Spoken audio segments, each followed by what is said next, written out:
तो चलिए दोस्तों, आज का वीडियो स्टार्ट करते हैं। आज के इस वीडियो के अंतर्गत अपन कंप्यूटर की बात करने वाले हैं। जी हाँ दोस्तों, जो भी स्टूडेंट पटवार एग्जाम की तैयारी कर रहे हैं उन सबके लिए ये वीडियो काफ़ी ज़्यादा इंपॉर्टेंट है।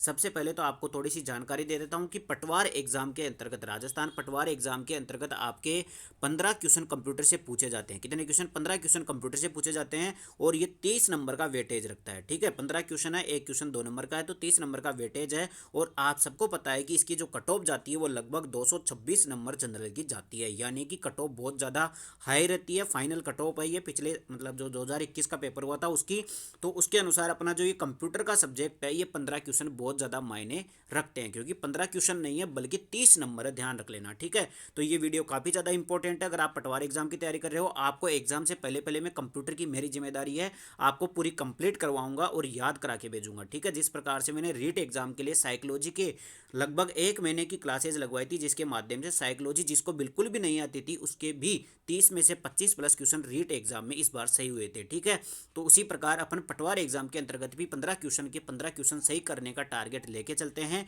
मैं आपको इस चैनल के माध्यम से क्या कराऊंगा कि जितने भी प्रीवियस ईयर के क्वेश्चन है कंप्यूटर के उन सबको 360 सॉल्यूशन कराऊंगा। इसका मतलब कि उस क्वेश्चन से किस प्रकार के घुमा घुमा करके अब तक एग्जाम में पूछा जा चुका है और आने वाले एग्जाम में कौन सा सबसे ज़्यादा रिपीटेड क्वेश्चन है जो बहुत ज़्यादा इंपॉर्टेंट है, उन सब की बात करने वाले। अपन शुरू में तो क्या करेंगे, सबसे पहले 15-15 क्वेश्चन यानी कि डेली 15-15 क्वेश्चनों का अपन जिक्र करेंगे एक वीडियो के अंतर्गत। और एग्जाम से पहले पहले आपको मैं कंप्लीट कंप्यूटर का रिवीजन करा दूंगा प्रीवियस ईयर के क्वेश्चनों का। ठीक है, तो आप जहाँ से भी तैयारी कर रहे हो उससे कोई मतलब नहीं है। अगर आपको कंप्यूटर का रिवीजन करना है तो अपने चैनल को सब्सक्राइब करके रखना, बेल आइकन को दबा देना। प्रत्येक मतलब हर एक दिन अपने 1 महीने तक लगातार क्लासें चलेगी, जिसके माध्यम से कंप्यूटर के आपके 15 में से 15 क्वेश्चन एग्जाम में सही होने की गारंटी मैं देता हूँ। ठीक है, तो बिना किसी देरी की वीडियो स्टार्ट करते हैं। अगर आपने अभी तक चैनल को सब्सक्राइब नहीं किया तो चैनल को सब्सक्राइब कर दीजिए, वीडियो पसंद आए तो वीडियो को लाइक भी कर देना। देखो साहब, सबसे पहले अपन बात करते हैं आज का हमारा पहला क्वेश्चन।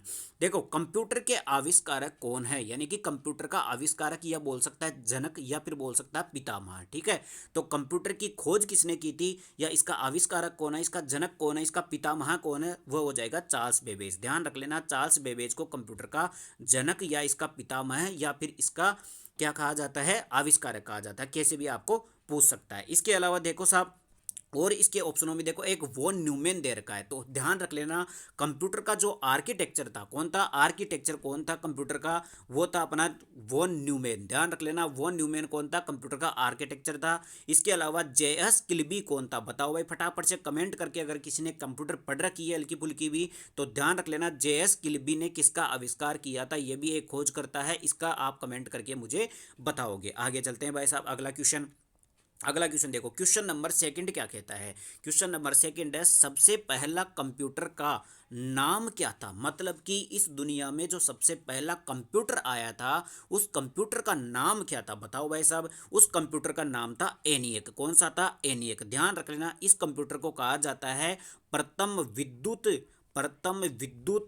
आधुनिक कंप्यूटर, यानी कि डिजिटल कंप्यूटर। कौन सा हो जाएगा, डिजिटल कंप्यूटर। ठीक है, प्रथम आधुनिक और विद्युत डिजिटल कंप्यूटर कौन सा, मतलब प्रथम विद्युत और डिजिटल कंप्यूटर कौन सा था, वो था अपना एनियक। और ध्यान रख लेना, यही सबसे पहला कंप्यूटर था अपना, मतलब कि सबसे पहला कंप्यूटर का नाम क्या था, वो एनियक था। ध्यान रख लेना। ठीक है, इसके अलावा तो बाकी के नाम दे रखे हैं वो कंप्यूटर के नाम भी नहीं है। ठीक है, तो आपने हल्का फुल्का भी ध्यान ध्यान रखा होगा, तो ये क्वेश्चन आसानी से हो जाएगा। आगे बढ़ते हैं भाई साहब, अगला क्वेश्चन देखो, क्वेश्चन नंबर थर्ड क्या कहता है, आधुनिक कंप्यूटर की खोज सर्वप्रथम कब हुई थी। देखो, आधुनिक कंप्यूटर यानी कि मॉडर्न जो कंप्यूटर है जिसको डिजिटल कंप्यूटर भी कहा जाता है, इसकी खोज कब हुई थी, यह हुई थी 1946 के अंतर्गत। याद कैसे रखोगे, याद रख लेना, जब अपना देश आज़ाद होने वाला था उससे 1 साल पहले ही आधुनिक कंप्यूटर की खोज हो चुकी थी। मतलब कि जब अपना देश आज़ाद हुआ उससे पहले आधुनिक कंप्यूटर का अस्तित्व आ चुका था। ठीक है, ये डेट एग्जाम में पूछी हुई है, यानी कि सन एग्जाम में पूछा हुआ है, आपको याद करके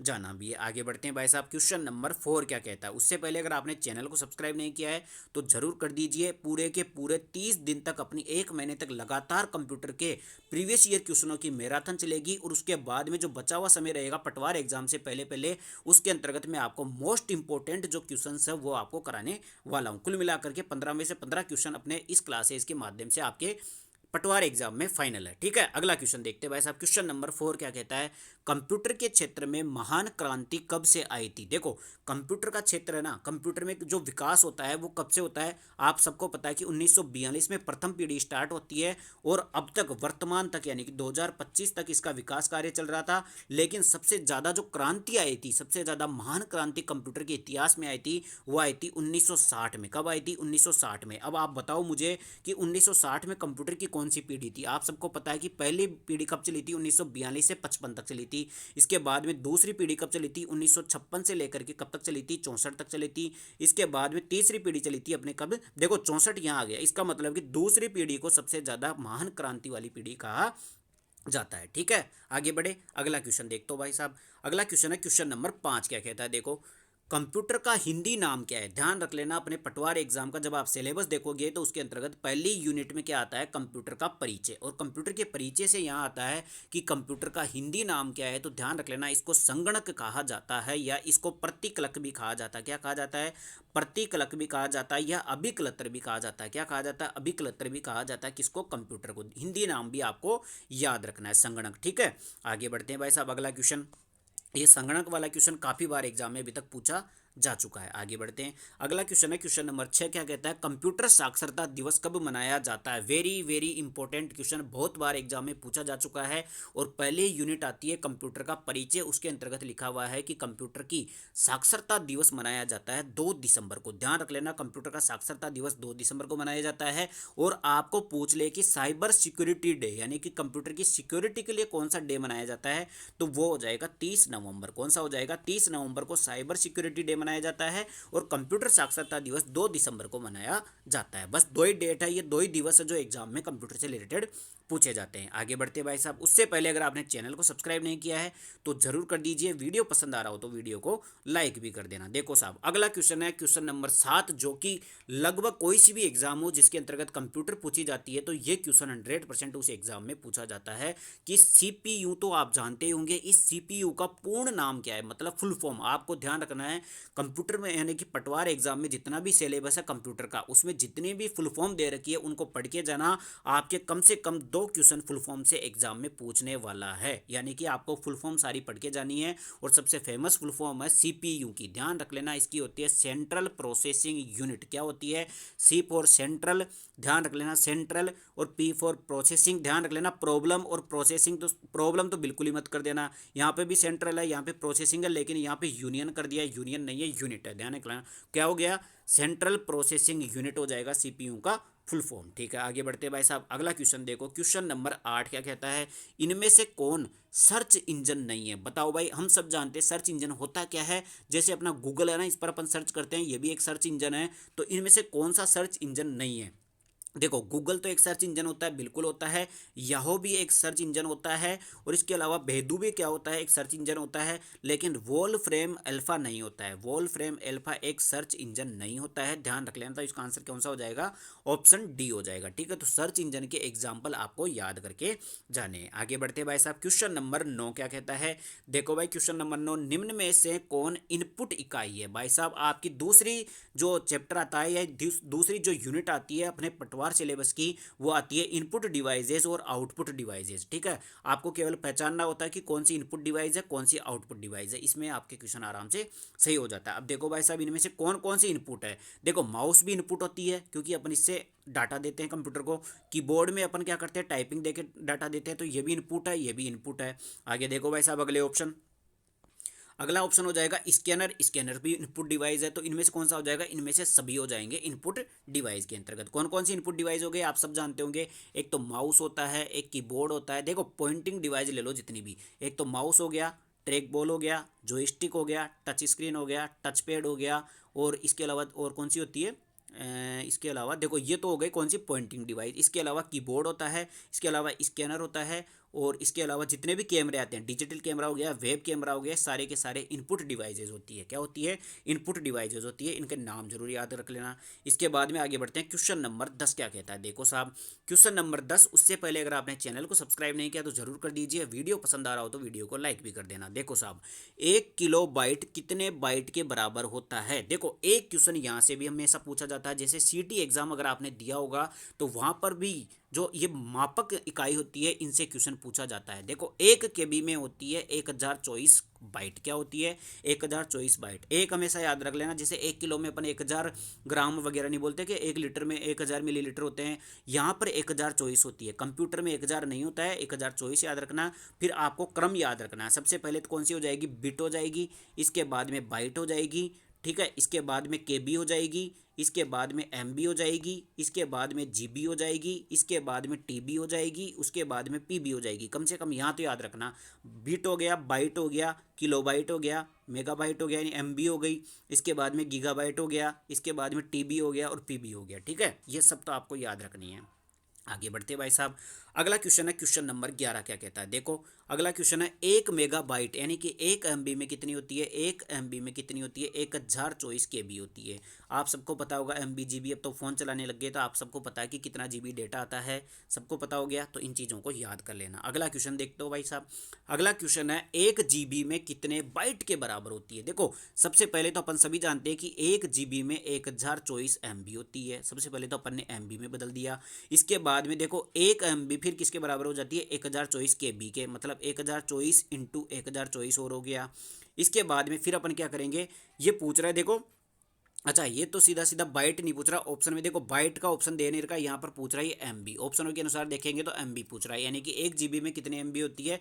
तो 1024 MB होती है। क्या होती है? 1024 MB होती है। यहाँ पर सही कर लेना, यहाँ पर एमबी पूछ रहा है। आगे बढ़ते हैं भाई साहब। अगला क्वेश्चन है क्वेश्चन नंबर 13। तो यहाँ से अपने को एक चीज़ पता चल गई कि अपने को जो मापक इकाइयाँ हैं उन सबको याद रखना है। एक बार बता देता हूँ, सबसे छोटी बिट होती है, इसके बाद में बाइट होती है, उसके बाद में किलोबाइट होती है, इसके बाद में मेगाबाइट होती है, इसके बाद में गीगाबाइट होती है, इसके बाद में टीबी होती है, उसके बाद में पीबी होती है। यहाँ तक तो कम से कम याद रख लेना, इसके आगे भी होती है।